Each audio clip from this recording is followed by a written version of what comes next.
Hi hello ನಮಸ್ಕಾರ, ನಾನು ನಿಮ್ಮ ಸಂತೋಷ್ ಮಾತಾಡ್ತಾ ಇದ್ದೀನಿ ಹಾವೇರಿ ಎಕ್ಸ್ಪ್ಲೋರರ್ ಯೂಟ್ಯೂಬ್ ಚಾನಲಿಂದ. ಇವತ್ತು ಎಲ್ಲೆಡೆ ಬಿಗ್ ಬಾಸ್ ನ್ಯೂಸ್ ಇದೆ. ಬಿಗ್ ಬಾಸ್ ಕಂಟೆಸ್ಟೆಂಟ್ ಯಾರು, ಯಾವ ಒಂದು ಜಿಲ್ಲೆಯಿಂದ ಯಾರ್ಯಾರು ನಾಮಿನೇಷನ್ ಲಿಸ್ಟಲ್ಲಿದ್ದಾರೆ ಎಲ್ಲವನ್ನು ನಾವು ನೋಡೋಣ. ಇವತ್ತು ನಮ್ಮ ಹಾವೇರಿ ಡಿಸ್ಟ್ರಿಕ್ಕಿಗೆ ಕಂಪೇರ್ ಮಾಡಿದ್ರೆ ಹಾವೇರಿಯಲ್ಲಿ ಸದ್ದು ಮಾಡ್ತಾ ಇರ್ತಕ್ಕಂಥ ಹೆಸರು ಯಾವುದು?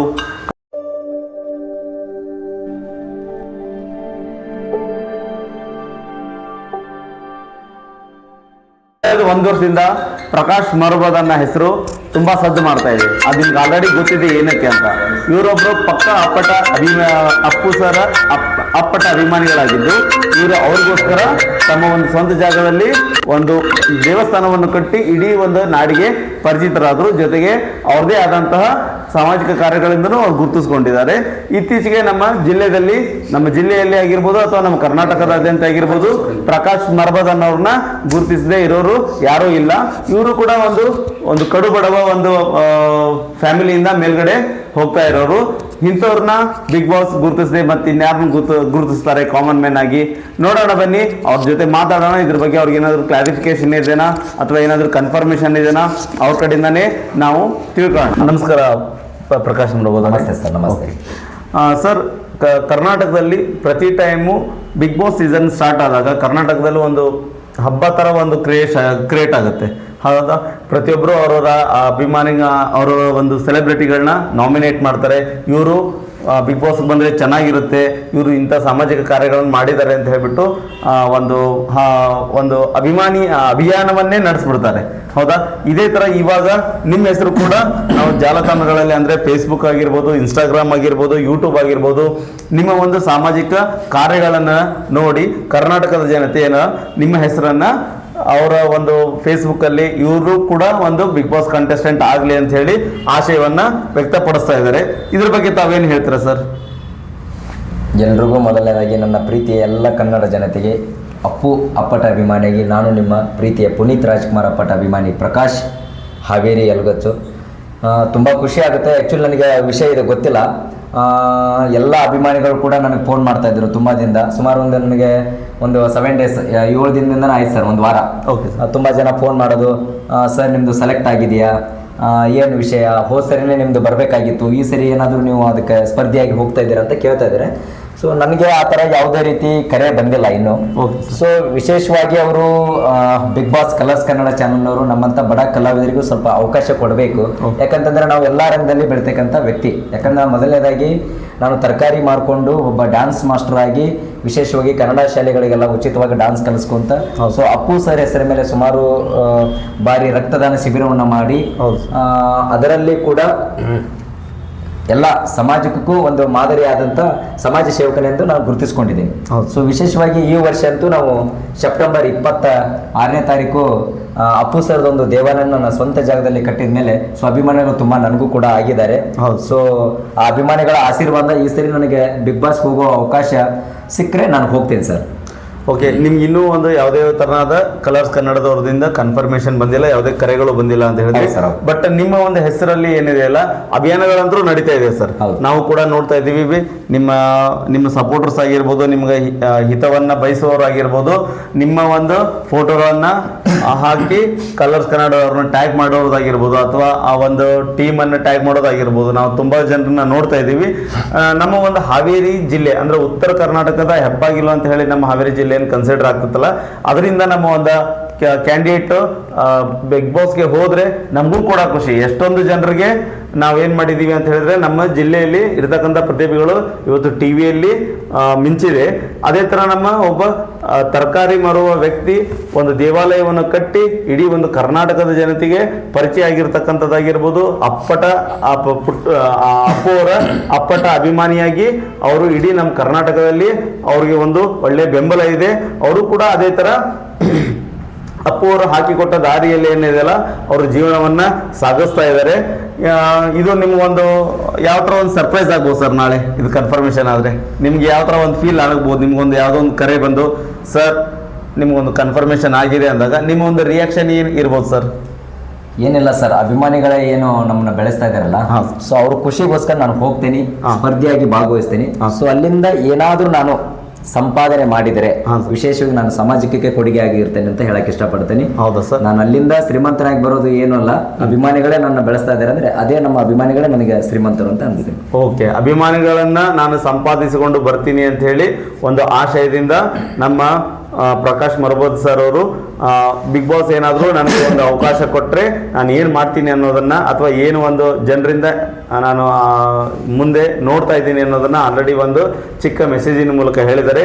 ಇಡೀ ಕರ್ನಾಟಕವನ್ನ ನನ್ನ ಒಂದು ಅವ್ರಿಗೂ ಇಡೀ ಕರ್ನಾಟಕ ಬಿಗ್ ಬಾಸ್ 12ನೇ ಸೀಸನ್ನ ಒಂದು ಸ್ಟೆಪ್ ಹಿಂದ್ಗಡೆ ಇದ್ದೀವಿ. ಅಂದರೆ ಇನ್ನೊಂದು ತಿಂಗಳಲ್ಲಿ ಎಲ್ಲ ಒಂದು ಕಂಟೆಸ್ಟೆಂಟ್ಗಳನ್ನ ಅವರು ಫೈನಲೈಸ್ ಮಾಡ್ತಾ ಇದ್ದಾರೆ. 11 ಕಂಟೆಸ್ಟೆಂಟ್ಗಳಲ್ಲಿ ಎಷ್ಟೋ ಜನ ಒಳ್ಳೆಯವರು ಬಂದಿದ್ದಾರೆ, ಎಷ್ಟೋ ಜನ ಅವರು ಜನರು ಅವ್ರನ್ನ ಅಲ್ಲೇ ಏನು ಮಾಡಿದ್ದಾರೆ ಅಂತ ಹೇಳಿದ್ರೆ ಸುಮ್ಮನೆ ಬಂದಿದ್ದಾರಪ್ಪ ಇವರು ಅನ್ನೋ ಒಂದು ಲೆವೆಲ್ಗೂ ತೊಗೊಂಡು ಬಂದುಬಿಟ್ಟಿದ್ದಾರೆ. ಅಂಥದ್ರಲ್ಲಿ ಅವರು ನಿಮ್ಮನ್ನ ಏನು ನೋಡಿ ನೀವು ಸೆಲೆಕ್ಟ್ ಮಾಡ್ಬೋದು ಅಥವಾ ಯಾವುದೋ ಒಂದು ಫೈನಲಿ ಒಂದು ಲಿಸ್ಟ್ಗೆ ಹಾಕ್ಬೋದು ಅಂತ ನೀವು ಎಕ್ಸ್ಪೆಕ್ಟ್ ಮಾಡ್ತೀರಾ ಸರ್? ಸೊ ವಿಶೇಷವಾಗಿ ನನ್ನಲ್ಲಿ ಇರ್ತಕ್ಕಂಥ ಒಂದು ಪ್ರತಿಭೆ ಏನಂತಂದ್ರೆ, ಮೊದಲನೇದಾಗಿ ನಾನು ಸಾಮಾನ್ಯವಾಗಿ ಕುರಿ ಕಾಯ್ಕೊಂತ ಒಂದು ಹೋಟ್ಲಲ್ಲಿ ಕೆಲಸ ಮಾಡಿಕೊಂಡು ಇವತ್ತು 16-17 ವರ್ಷದಿಂದ ನನ್ನ ತಾಯಿ ಜೊತೆ ತರಕಾರಿ ಮಾರ್ತಕ್ಕಂಥ 1 ಪಾಯಿಂಟ್. ಸೊ ತರಕಾರಿ ಮಾಡಿಕೊಂಡು ಆಫ್ಟರ್ ಡಿಗ್ರಿ ಮುಗಿಸ್ಕೊಂಡು ಡ್ಯಾನ್ಸ್ ಮಾಸ್ಟರ್ ಆಗಿದ್ದೀನಿ. ಸಮಾಜಕ್ಕೆ ಕನ್ನಡ ಶಾಲೆಗಳಿಗೆ ಉಚಿತವಾಗಿ ಡ್ಯಾನ್ಸ್ ಕಲಿಸ್ಕೊಂತ ಶಾಲೆಗಳ ಅಭಿಮಾನಗಳನ್ನ ನಾನು ಹೆಚ್ಚಿಸಿದ್ದೇನೆ. ಯಾಕಂದ್ರೆ ಕನ್ನಡ ಸ್ಕೂಲಿಗೆ ಯಾರು ಹೋಗೋದಿಲ್ಲ ಡ್ಯಾನ್ಸ್ ಕಲಿಸಕ್ಕೆ. ವಿಶೇಷವಾಗಿ ಅಂಥವ್ರ ಮಕ್ಕಳಿಗೆ ನಾವು ಯಾಕಂದ್ರೆ ಕನ್ನಡ ಸ್ಕೂಲಿಂದ ಬಂದವರು, ಲಾಸ್ಟ್ ಬೆಂಚ್ ಇದ್ದವರು ಇವತ್ತು ಫಸ್ಟ್ ಬೆಂಚ್ ಆಗಿ ಒಂದು ಸಾಕಷ್ಟು ಪ್ರಶಸ್ತಿಗಳನ್ನು ನಮ್ಮ ಗುರುತಿಸಿ ಕೊಟ್ಟಿದ್ದಾರೆ ಅಂತಂದ್ರೆ ಅದು ನಮ್ಮ ಕನ್ನಡ ಶಾಲೆ ಕೊಟ್ಟಂತ ಒಂದು ಶಕ್ತಿ. So second point. Third point ಏನಂತಂದ್ರೆ ನಾವು ಮಾಡ್ತಕ್ಕಂಥ ಕಾರ್ಯಕ್ರಮಗಳು, ಅಪ್ಪು ಸರ್ ಹೆಸರ ಮೇಲೆ ಕಾರ್ಯಕ್ರಮ ಮಾಡಿದ್ವಿ. ಆಮೇಲೆ ವಿಶೇಷವಾಗಿ ನಾವು ಸಿನಿಮಾಗಳಲ್ಲಿ ಕೂಡ ಹೇಳಿಲ್ಲ, ನಾನು ಸುಮಾರು 3 ಸಿನಿಮಾಗಳಲ್ಲಿ ಕೂಡ ನಾನು ನಟನೆ ಮಾಡಿದ್ದೀನಿ. ಚಿಕ್ಕ ಚಿಕ್ಕ ಪಾತ್ರಗಳನ್ನು ಮಾಡಿದ್ದೀನಿ. ಭಿಕ್ಷುಕನ ಪಾತ್ರ ಆಗಿರ್ಬೋದು, ಆಮೇಲೆ ಕಂಡಕ್ಟರ್ ಪಾತ್ರ ಆಗಿರ್ಬೋದು. ಸೊ ಫ್ರೆಂಡ್ ರೂಲ್ ಆಗಿ ನಾನು ಆಕ್ಟ್ ಮಾಡಿದ್ದೀನಿ. ಸೊ ಅಂಥದ್ರಲ್ಲಿ ಗುರುತಿಸ್ಬೋದು, ಚಿತ್ರರಂಗದಲ್ಲಿ ಗುರುತಿಸ್ಬೋದು, ಸಮಾಜ ಸೇವೆಯಲ್ಲಿ ಗುರುತಿಸ್ಬೋದು. ವಿಶೇಷವಾಗಿ ಒಬ್ಬ ಸಾಮಾನ್ಯ ರೈತರ ಮಗನಾಗಿ ತರಕಾರಿ ಮಾರ್ತಕ್ಕಂಥ ತರಕಾರಿ ವ್ಯಾಪಾರಿಯಾಗಿ ನನ್ನನ್ನು ಗುರುತಿಸ್ಬೋದು. ಸೊ ಮೇಲಾಗಿ ಪುನೀತ್ ರಾಜ್ಕುಮಾರ್ ಅಪ್ಪಟ ಅಭಿಮಾನಿಯಾಗಿ, ಸೊ ಕರ್ನಾಟಕದಲ್ಲಿ ಒಂದು ಹೆಸರು ಮನೆ ಮಗನಾಗಿ ಬೆಳೆದಂಥ ಹೆಮ್ಮೆಯ ಅಭಿಮಾನಿಯಾಗಿ ನಾನು ಗುರುತಿಸ್ಬೋದು. ಓಕೆ ಸರ್, ನಮ್ಮ ಒಂದು ಆಶಯ ಕೂಡ ಅದೇ ಇದೆ. ನಮ್ಮ ಒಂದು ಹಾವೇರಿ ಜಿಲ್ಲೆಯ ಪ್ರತಿಭೆ ಇಡೀ ನಮ್ಮ ಒಂದು ಜಗತ್ತಿನಲ್ಲಿ ಅದು ಒಂದು ಮಿಂಚಬೇಕು. ಅದಕ್ಕೋಸ್ಕರ ನಮ್ಮ ಒಂದು ಎಲ್ಲರ ಒಂದು ಏನಂತ ಹೇಳಿದ್ರೆ ಬೆಂಬಲ ಆಗಿರ್ಬೋದು, ಆಶೆ ಆಗಿರ್ಬೋದನ್ನೆಲ್ಲ ನಮ್ಮ ಪ್ರಕಾಶ್ ಮರಬೋದ್ ಸರ್ ಜೊತೆಗೆ ಯಾವಾಗಲೂ ಇರುತ್ತೆ. ನಾವು ಅಪ್ಪು ಸರ್ ಜೊತೆಗೂ ನಾವು ಒಂದು ಕೇಳ್ಕೊತಾ ಇದ್ದೀವಿ, ನಮ್ಮ ಹಾವೇರಿಯ ಅಪ್ಪು ಅಭಿಮಾನಿ ಆಗಿರೋರು ಏನಿದಾರಲ್ಲ, ನಮ್ಮ ಜಗತ್ತಿನ ಅಪ್ಪು ಅಭಿಮಾನಿಗಳ ಆಗಬೇಕಂತ ಹೇಳಿ ಅವರು ಆ ಒಂದು ಮಟ್ಟದಲ್ಲಿ ಮಿಂಚು ಬರಬೇಕು ಈ ಒಂದು ಬಿಗ್ ಬಾಸ್ ಮೂಲಕ ಅಂತ ಹೇಳಿ ನಾವು ಅವ್ರನ್ನ ಕೇಳ್ಕೊತಾ ಇದ್ದೀವಿ. ಜೊತೆಗೆ ಇವ್ರಿಗೂ ಕೂಡ ಏನಿದೆಯಲ್ಲ ಅದೇ ಥರ ಬಿಗ್ ಬಾಸ್ ಕಪ್ಪನ್ನು ನಮ್ಮ ಹಾವೇರಿ ಜಿಲ್ಲೆಯವರು ಎತ್ತಿ ಹಿಡಿಬೇಕು ಅನ್ನೋದು ನಮಗೊಂದು ಆಶಯ ಇದೆ. ಯಾವಾಗಲಾದ್ರೂ ಆ ಒಂದು ಕ್ಷಣಕ್ಕಾಗಿ, ಆ ಒಂದು ವ್ಯಕ್ತಿತ್ವಕ್ಕಾಗಿ ಕಾಯ್ತಾ ಇದ್ದೀವಿ. ನಮ್ಮ ಪ್ರಕಾಶ್ ಮರಬೋದ್ ಸರ್ ಆ ವ್ಯಕ್ತಿತ್ವವಾಗಿ ಹೊರಗಡೆ ಬರಲಿ ಅಂತ ಹೇಳಿ ನಾವು ಕೂಡ ಆ ಒಂದು ದೇವರಲ್ಲಿ ಮತ್ತು ಒಂದು ರಾಜ್ ಫ್ಯಾಮಿಲಿಯಲ್ಲಿ ಆ ಒಂದು ಟೋಟಲ್ ಒಂದು ಚಿತ್ರರಂಗದಲ್ಲಿ ನಾವು ಏನಂತ ಹೇಳಿದ್ರೆ ಒಂದು ಕಳಕಳಿಯ ಮನವಿಯನ್ನು ಮಾಡ್ಕೊತೀವಿ. ಅವರ ಸಪೋರ್ಟು, ಅವರ ಒಂದು ಕಾರ್ಯವನ್ನು ನೋಡಿ ಎಲ್ಲರೂ ಆಲ್ರೆಡಿ ತುಂಬ ಸಪೋರ್ಟ್ ಮಾಡ್ತಾ ಇದ್ದಾರೆ. ಇದೇ ಥರ ಸಪೋರ್ಟ್ ಮಾಡ್ತಾ ಇರಿ ಅಂತ ಹೇಳಿ ನಾನು ಅವ್ರಿಗೆ ಕೇಳ್ಕೊತಾ ಇದ್ದೀನಿ. ಈ ಒಂದು ಬಿಗ್ ಬಾಸ್ ಹೋಗಬೇಕು ಅಂತ ಹೇಳಿದ್ರೆ ಒಂದು ಒಳ್ಳೆ ಒಂದು ನೀವು ಚಿತ್ರರಂಗದಿಂದ ಬಂದಿರಬೇಕು ಅಥವಾ ಯಾವುದೋ ಒಂದು ಗಿಮಿಕ್ಕಲ್ಲಿ ಸಿಕ್ಕಾಕೊಂಡಿರ್ಬೇಕು. ಈ ಥರ ಏನೋ ಒಂದು ನ್ಯೂಸ್ ಇರುತ್ತೆ, ಇಲ್ಲ ಅಂತ ಹೇಳಿದ್ರೆ ಅವನ ಹತ್ರ ಜನರು ಮಾತಾಡ್ಕೋತಾರೆ. ಸರ್ ತಾವು ಕೂಡ ತಾವೇನಂತ ಹೇಳಿದ್ರೆ ಒಂದು ತರಕಾರಿ ಮಾರುವ ಒಂದು ಕುಟುಂಬದಿಂದ ಮೇಲ್ ಬಂದವರು, ತಾವು ಆರ್ಥಿಕವಾಗಿ ಅಂತ ಒಂದು ಸದೃಢರೇನಲ್ಲ. ನೀವೇ ಹೇಳಿದ್ರೆ ನಾವು ನೋಡಿದ್ದೀವಿ, ಯಾಕೆ ನಿಮ್ಮ ಮನೆ ಎಲ್ಲ ಇದನ್ನ ಮಾಡಿದ್ದೀವಿ, ಹೌದಾ? ನಿಮ್ಮನ್ನ ಜನರು ಆಲ್ರೆಡಿ ಗುರುತಿಸಿದ್ದಾರೆ, ಹೌದಾ? ನೀವು ಇದ್ರ ಬಗ್ಗೆ ಏನಾದರೂ ಬೇರೆ ಒಂದು ಮೀಡಿಯಾದವ್ರ ಜೊತೆ ಆಗಿರ್ಬೋದು ಅಥವಾ ಯಾವುದಾದ್ರೂ ಚಿತ್ರರಂಗದಲ್ಲಿ ಇರೋರ ಜೊತೆ ಆಗಿರ್ಬೋದು, ಏನಾದರೂ ಇದ್ರ ಬಗ್ಗೆ ಡಿಸ್ಕಷನ್ ಮಾಡಿದ್ದೀರಾ? ನನಗೆ ಯಾವುದೇ ರೀತಿ ಇದಿಲ್ಲ, ಯಾಕಂದ್ರೆ ಎಲ್ರದ್ದು ನಂಗೆ ಸಪೋರ್ಟ್ ಐತಿ. ಒಟ್ಟಾರೆಯಾಗಿ ಕಲಾವಿದರಂತೂ ತುಂಬಾ ಇದೆ, ರಾಜಕಾರಣಿಗಳಂತೂ ಎಲ್ಲರೂ ಒಪ್ಕೊಂತಾರೆ. ಸೊ ಯಾವುದೇ ನಾವು ಪಕ್ಷದವರಲ್ಲ. ಸೊ ನಮ್ಮ ಹಕ್ಕು ಏನೈತಿ ನಾವು ಕೆಲಸ ಮಾಡ್ತೀವಿ. ಸೊ ಎಲ್ಲರೂ ಪಕ್ಷದವ್ರು ನಮ್ಮನ್ನ ಅಪ್ಕೊಂಡು ಬೆಳೆಸ್ತಾ ಇದ್ದಾರೆ. ವಿಶೇಷವಾಗಿ ಎಲ್ಲ ಲೆಕ್ಚರ್ಸ್ ಆಗಿರ್ಬೋದು, ಟೀಚರ್ಸ್ ಆಗ್ಬೋದು, ಆಮೇಲೆ ರೈತರಾಗಿರ್ಬೋದು, ಯೋಧರಾಗಿರ್ಬೋದು, ಆಲ್ಮೋಸ್ಟ್ ಡಾಕ್ಟರ್ಸ್, ಆಲ್ಮೋಸ್ಟ್ ಎಲ್ಲ ನನ್ನ ಗುರುತಿಸಿದ್ದಾರೆ. ಸೊ ನನಗೇನು ಸಪೋರ್ಟ್ ಬೇಕಪ್ಪ ನಾವು ಮಾಡ್ತೀವಿ, ನಿನಗೆ ವೋಟಿಂಗ್ ಬೇಕಾ ಮಾಡ್ತೀವಿ, ನೀನು ಹೋಗ್ಬೇಕು ಅಂತಂದು ನನಗೆ ಈಗ ಜನರೇ ಹುರಿದುಂಬಿಸಿದ್ದಾರೆ.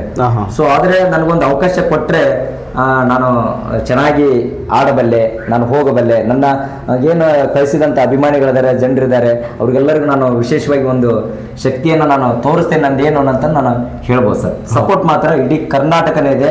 ಸೊ ಅದಕ್ಕಂತೂ ಒಂದು ಮಾತಿಲ್ಲ, ಇಡೀ ಕರ್ನಾಟಕ ಜನರೇ ನನಗೆ ಗೆಲ್ಲಿಸ್ತಾರೆ.